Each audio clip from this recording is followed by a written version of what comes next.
नमस्कार दोस्तों, एजुकेशन 24 में आपका स्वागत है। दोस्तों आज का वीडियो बहुत ही खास होने वाला है क्योंकि आज के इस वीडियो में आपको बीए सेकेंड ईयर के थर्ड सेमेस्टर में आपका जो सब्जेक्ट है हिंदी साहित्य, उसके अंदर कौन कौन से क्वेश्चन आने वाले हैं। इस वीडियो के अंदर मैं आपको आने वाले क्वेश्चन के बारे में बताऊंगा, तो आप इस वीडियो को पूरा अंत तक जरूर देखिएगा क्योंकि इस वीडियो के अंदर मैं आपको अति लघु उत्तरीय प्रश्न, लघु उत्तरीय प्रश्न और दीर्घ उत्तरीय प्रश्न तीनों तरह के प्रश्न बताऊंगा जो आपके एग्जाम में आएंगे। दोस्तों आगे बढ़ने से पहले मैं आपको एक बात बता दूं कि इस क्वेश्चन के अंदर आपका जो क्वेश्चन पेपर बनेगा ये दोस्तों आपका हिंदी साहित्य हिंदी गद्य से रहेगा, यानी कि इसके अंदर जो भी क्वेश्चन आएंगे आपके ये दोस्तों आपके हिंदी गद्य से पूछे जाएंगे, हिंदी पद से नहीं पूछे जाएंगे। तो आइए दोस्तों बिना किसी देरी के हम लोग शुरू करते हैं और आने वाले क्वेश्चन के बारे में जानते हैं। दोस्तों सबसे पहले मैं आपको अति लघु उत्तरीय प्रश्न के बारे में बताऊंगा जिसका आंसर आपको 50 शब्दों में लिखना होता है। तो यहाँ पर दोस्तों अति लघु उत्तरीय प्रश्न के अंदर मैं आपको 10 क्वेश्चन बताऊंगा। तो यहाँ पर दोस्तों पहले क्वेश्चन की बात की जाए तो यहाँ पर दोस्तों आपका पहला क्वेश्चन है कहानी एवं उपन्यास की परिभाषा बताइए, यानी कि जो कहानी होता है, जो उपन्यास होता है उसकी परिभाषा आपको बताना है। अब दोस्तों दूसरे क्वेश्चन की बात की जाए तो यहाँ पे दोस्तों आपका दूसरा क्वेश्चन है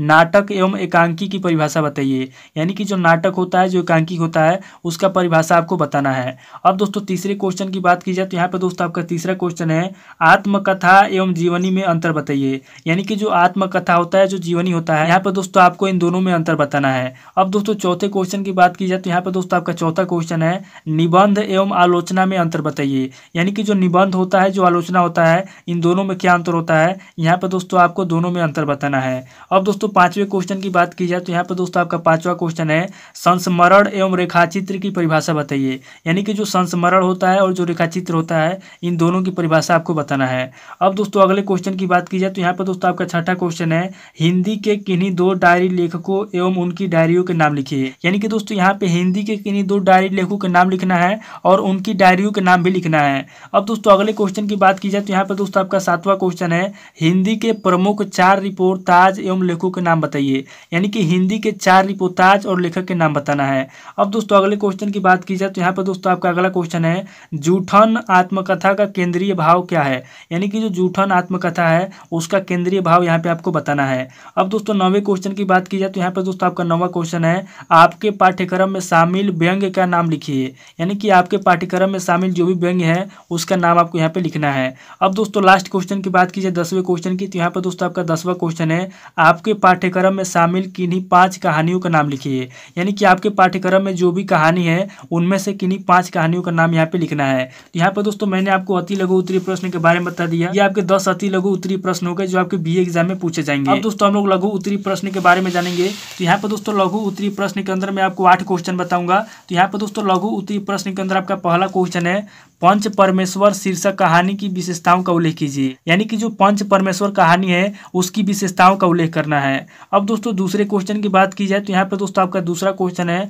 जयशंकर प्रसाद के नाटक ध्रुव स्वामिनी में व्याप्त नारी चेतना पर प्रकाश डालिए, यानी कि जयशंकर प्रसाद ने जो नाटक लिखा है ध्रुव स्वामिनी उसमें व्याप्त नारी चेतना पर प्रकाश डालना है। अब दोस्तों अगले क्वेश्चन की बात की जाए तो यहाँ पर दोस्तों आपका अगला क्वेश्चन है अशोक के फूल निबंध का सार अपने शब्दों में लिखिए, यानी कि अशोक के फूल जो निबंध है उसका सार आपको अपने शब्दों में लिखना है। अब दोस्तों अगले क्वेश्चन की बात की जाए तो यहाँ पर दोस्तों आपका अगला क्वेश्चन है रीड जल धन जल में किस क्षेत्र की किन किन समस्याओं को रेखांकित किया गया है। यहाँ पर दोस्तों जो रीड जल धन जल है उसमें किन किन समस्याओं को रेखांकित किया गया है, यहाँ पर दोस्तों समस्याओं के बारे में आपको बताना है। अब दोस्तों अगले क्वेश्चन की बात की जाए तो यहाँ पर दोस्तों आपका 5वां क्वेश्चन है डायरी लेखन की विशेषताएं बताते हुए इसकी सार्थकता सिद्ध कीजिए, यानी कि जो डायरी लेखन होता है डायरी लेखन की विशेषता बताना है और इसकी सार्थकता आपको सिद्ध करना है। अब दोस्तों अगले क्वेश्चन की बात की जाए तो यहाँ पर दोस्तों आपका छठा क्वेश्चन है दीपदान एकांकी का कथा सार अपने शब्दों में लिखिए, यानी कि जो एकांकी है दीपदान उसका कथा सार अपने शब्दों में आपको लिखना है।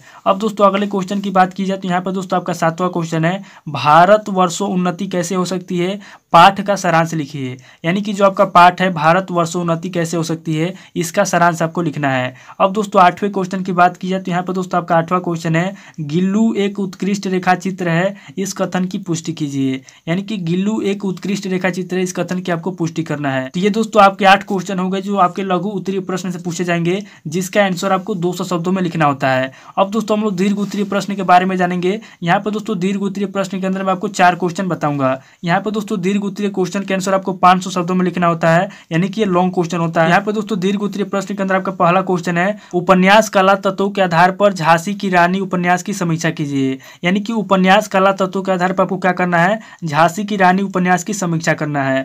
अब दोस्तों दूसरे क्वेश्चन की बात की जाए तो यहाँ पर दोस्तों आपका दूसरा क्वेश्चन है, कलम का सिपाही जीवनी के आधार पर मुंशी प्रेमचंद की चारित्रिक विशेषताएं बताइए। यानी कि कलम का सिपाही जो जीवनी है मुंशी प्रेमचंद की, उसके ऊपर आपको क्या करना है, उनकी चारित्रिक विशेषताएं बताना है। अब दोस्तों तीसरे क्वेश्चन की बात की जाए तो यहाँ पर दोस्तों आपका तीसरा क्वेश्चन है, ध्यान से देखिए।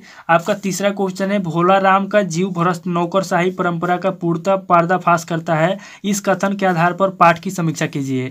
यानी कि दोस्तों भोला राम का जीव भ्रष्ट नौकरशाही परंपरा का पूर्णतः पर्दाफाश करता है, इस कथन के आधार पर क्या करना है, पाठ की समीक्षा करना है। अब दोस्तों लास्ट क्वेश्चन की बात की जाए तो यहाँ पर दोस्तों आपका लास्ट क्वेश्चन है, तिब्बत यात्रा वृत्तांत का सारांश अपने शब्दों में लिखिए। यानी कि जो यात्रा वृत्तांत जो है मेरी तिब्बत यात्रा, यहाँ पे दोस्तों मेरी तिब्बत यात्रा का सारांश क्या करना है, आपको अपने शब्दों में लिखना है। तो दोस्तों ये 4 क्वेश्चन हो गए जो कि आपके दीर्घ उत्तरीय प्रश्न से पूछे जाएंगे। तो दोस्तों इस वीडियो के अंदर मैं आपको दीर्घ उत्तरीय प्रश्न, लघु उत्तरीय प्रश्न और अति लघु उत्तरीय प्रश्न के बारे में बता दिया। आपको क्या करना है कि इन क्वेश्चन को अपने किताब से सीरीज से मिला करके नोट कर लेना है और इनका आंसर आपको अच्छे तरीके से याद कर लेना है। इन्हीं क्वेश्चन में से आपके जो है कि बीए सेकेंड ईयर के 3rd सेमेस्टर में परीक्षा में पूछे। दोस्तों उम्मीद करता हूँ कि इस वीडियो से आपको बहुत कुछ सीखने को मिला होगा। अगर आपको वीडियो अच्छा लगा तो वीडियो को लाइक कीजिए, शेयर कीजिए और कमेंट करके बताइए कि आपको नेक्स्ट वीडियो किस टॉपिक के ऊपर चाहिए।